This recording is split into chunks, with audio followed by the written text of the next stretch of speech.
Hey guys, it's me again, ready for another positive video with my wonderful dog Toby and Jack. They're both here this time.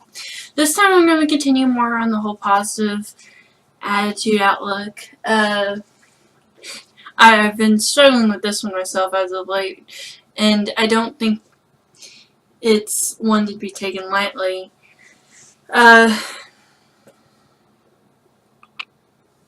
It's hard to maintain a positive attitude about stuff when you're constantly in your own head about it.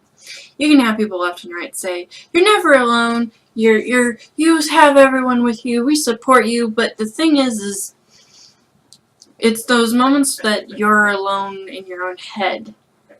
That's the issues. And with me, I have that quite a bit now.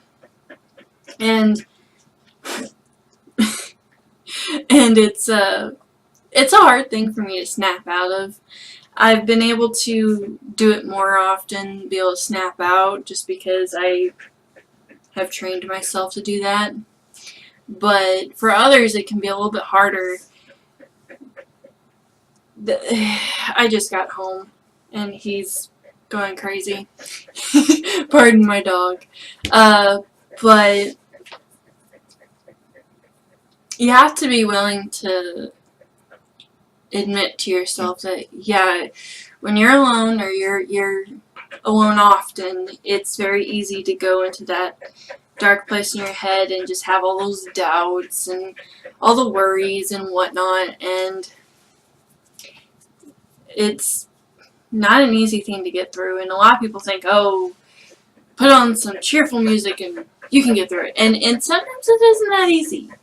And like the last few days, I've been struggling with not falling back into habits that were in my past. I had this strong urge as of late to try to salvage and save friendships that I don't need to. I'm moving forward. I'm doing better. I don't need to go backwards. But because of my personality, it's hard for me to let go. And when I'm alone, it's one of those things that's hard to remember. Stay strong. Don't try to talk to that person. Just let it be. And I talk to a lot of people when they especially go through this with their exes. They have like that time period where they're like, oh my gosh, they're the worst, and I can't believe I ever dated them, and you go through this whole thing spew where basically like you're hating on them like crazy and you're just laughing at yourself for ever dating them at all. Well, that's all happy dandy and all, but then we all have that point where about a month or 3 weeks or sometime down the road you start being like, well, maybe they're not so bad now. Maybe they've changed. And this doesn't even have to be for relationships. I mean, I've seen it with family members that you've cut off. I've seen it with friendships, relationships. It's that doubting mechanism in your head of, well, maybe they've changed. Maybe if I talk to them one more time, they'll be different. And majority of the time, it's not. I have a nasty habit of doing that every single time, just because I end up falling flat on my face and just looking at myself like, why? Why did I do this to myself again? So when you do hit those points, what do? I mean, I happen to have a husband that tells me, nope, they're not allowed in our life anymore, and that just is how it is. But what do you do when he's not around to tell you that, or you're not as strong to be able to focus on it's just time to move on? And this one's a personal thing for me because I still deal with it every single day. And something that I've found that makes it kind of worth it is to list. I'm a very big list person. List the pros and cons. List what good would me talking to this person be doing. And list the cons and pros. And by the end of it, if there is more cons than pros, just leave it alone.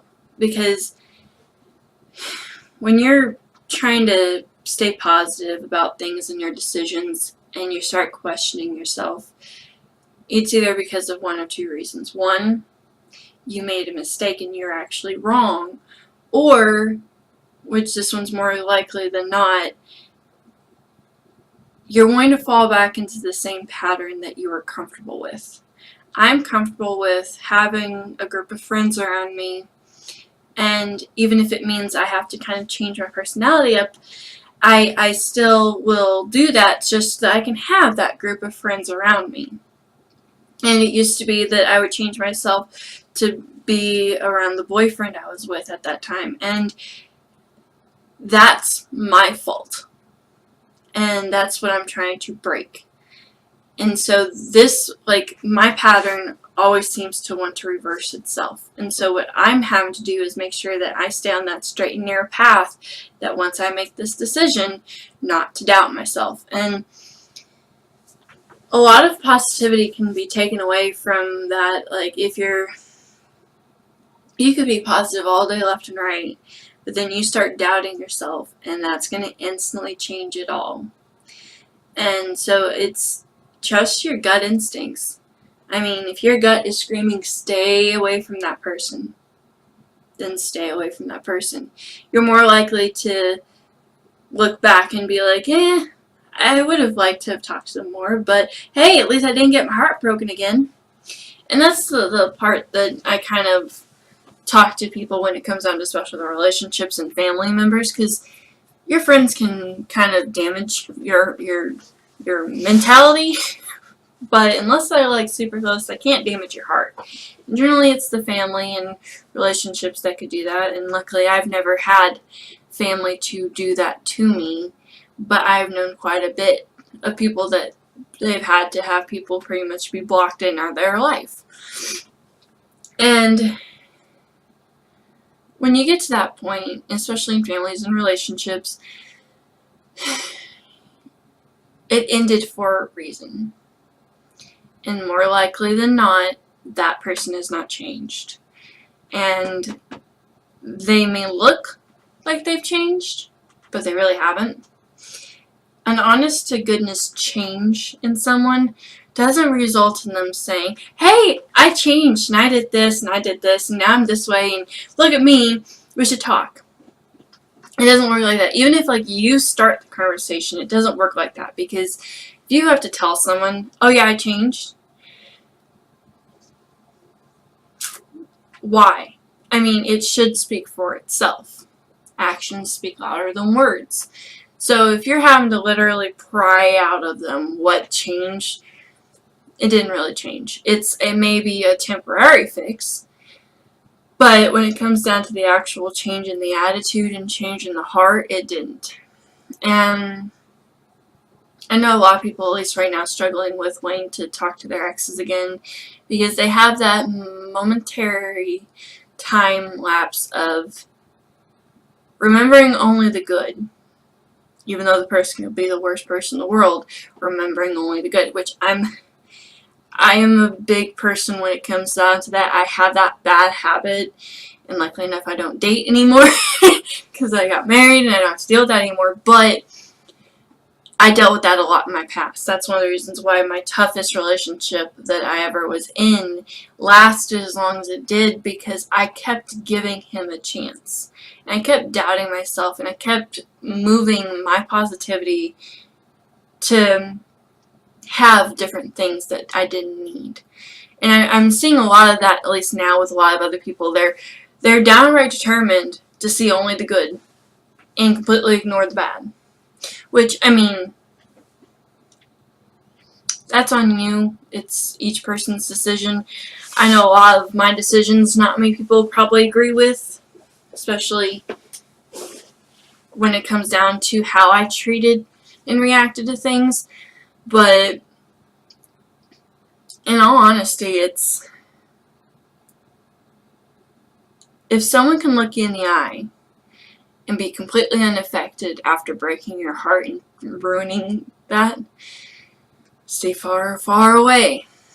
And you can miss them. You can miss the good times. You can miss the happy moments. But it's more important for you to find that good, positive spot than to have that person back in your life. And this is from someone who did it multiple times.